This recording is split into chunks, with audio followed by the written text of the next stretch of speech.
based on the fact that the pilot goes up, which means that we would still be able to get the money that needs to be gotten in order to be able to recover that cost.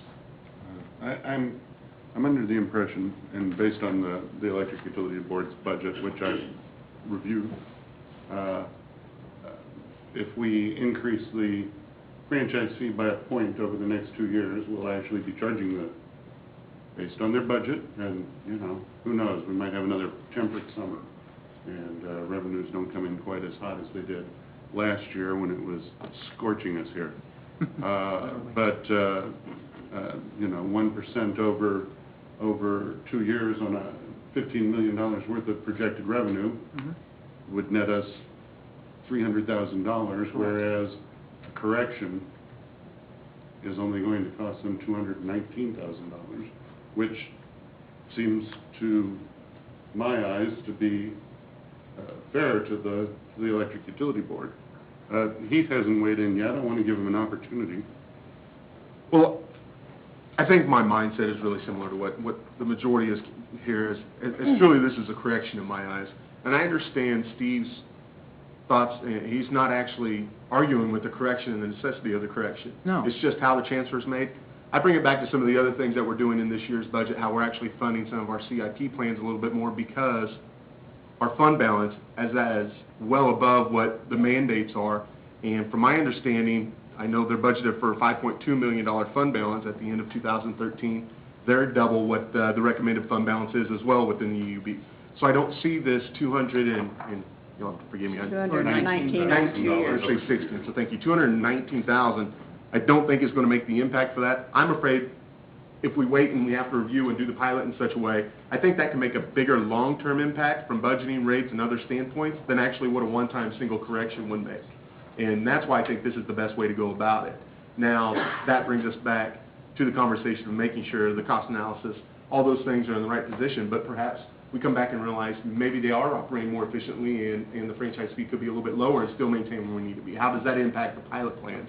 So I think this is the easiest way and the least impact, although it will change their budget plans for next year. It appears by what their fund balance it is and what their projections are for their 2014 budget, they can manage those costs in such a way, is the way I've interpreted that. And I've not had anyone come to me and say that I've interpreted that incorrectly. Is more important to me. I've heard time and again that they are, I think, more than double what actually their mandates are, or however you want to term those. Best practice would be 6 weeks, which would be 11.5%, and they're at 21 after this correction. After the correction. So even with the correction, we've left them at nearly double, and they would still be able to manage in such a way that shouldn't leave them anywhere near their 11% in 2014, 15, or 16 or beyond. I wouldn't imagine, unless there's some drastic studies. And then, you know, we also have to plan that eventually we'd like to hope that there's some commercial and some other pieces that come in to change that dynamic as well, which would change the other piece. So I think this one-time fix is the best way to handle this situation, which I believe to be a correction. And then addressing all these other things, the pilot may need to be adjusted, but that's a longer conversation with a little bit more in-depth study. That's where I stand on this piece. Okay. You know, Laura, you mentioned 6 weeks. I believe that's the best practice for minimum fund balance for utilities. For a utility. Right. So because you have the ability to raise rates at any time. A minimum, but there's, you know, you can have more than that, and actually I believe they've got their fund balance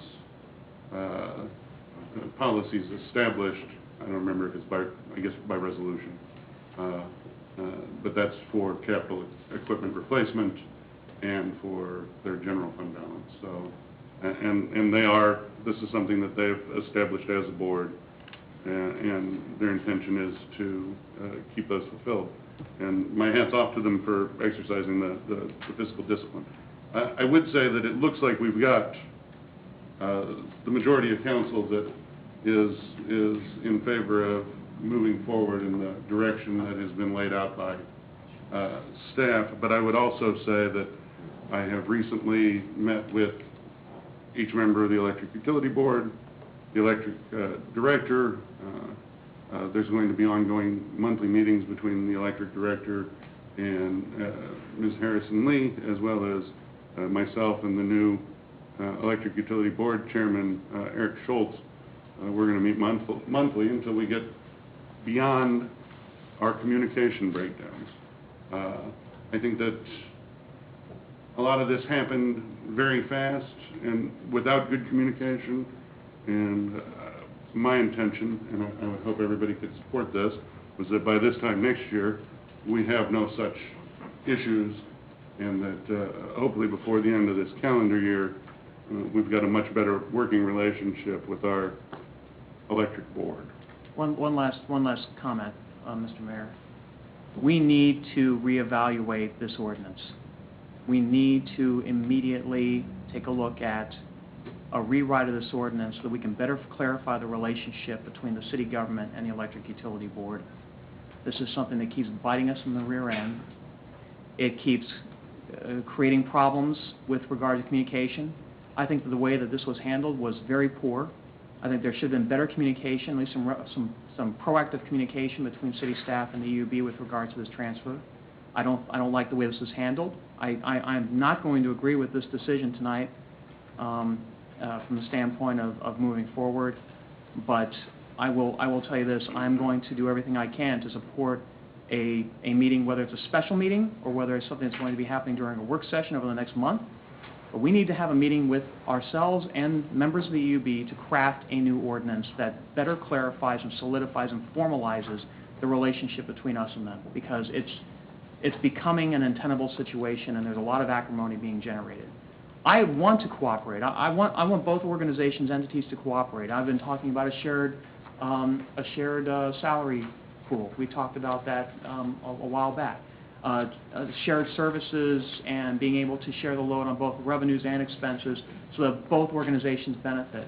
But we can't do any of that stuff, and we can't move forward in a constructive manner until we address Ordinance 2296. Agreed. I think that that's probably the majority of council. Anybody that doesn't agree with the looking at and possibly recrafting the establishing ordinance. Well, I think they take it a step further and just take back the authority on the board. I mean, I understand that's the way Yeah. that you feel. well, I mean, I guess my next question, though, to Laura is, how many years have we been charged incorrectly? I would like to clarify, I don't think it's completely fair to say it's incorrectly. I would prefer to say, like I did during the presentation, it wasn't the most advantageous.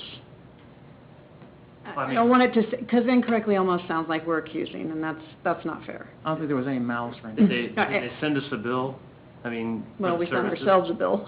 Okay, well- Utility billing sends ourselves a bill, yeah. Did they approve that rate, though, right? They approve the rate. And so... I would feel better if we Oh, okay, it's... tried to work together, so. I'm not saying there's any, you know...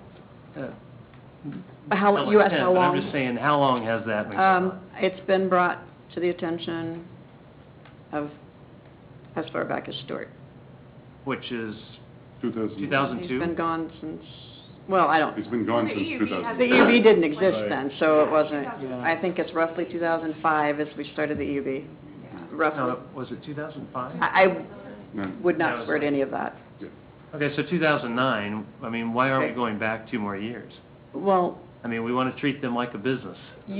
because there had to be support from leadership to discuss this correction, and because when we brought forward that correction a year ago, we were able to verify with our outside auditors that time period, and didn't particularly think it was fair to go, I didn't, to go all the way back. So I think it's it's simply fair. been verified and looked at by our previous outside auditors. It's been verified as to that was the savings in that time period, and I could bring forward a completely defendable, verified study.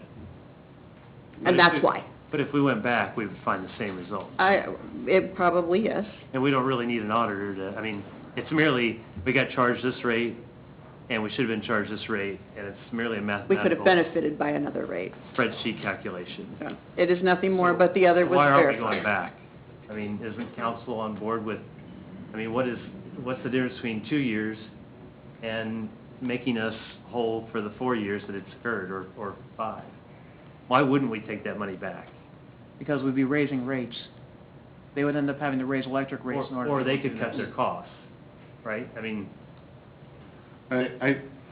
You know, I understand where you're going with it, you've got 4 people that are supporting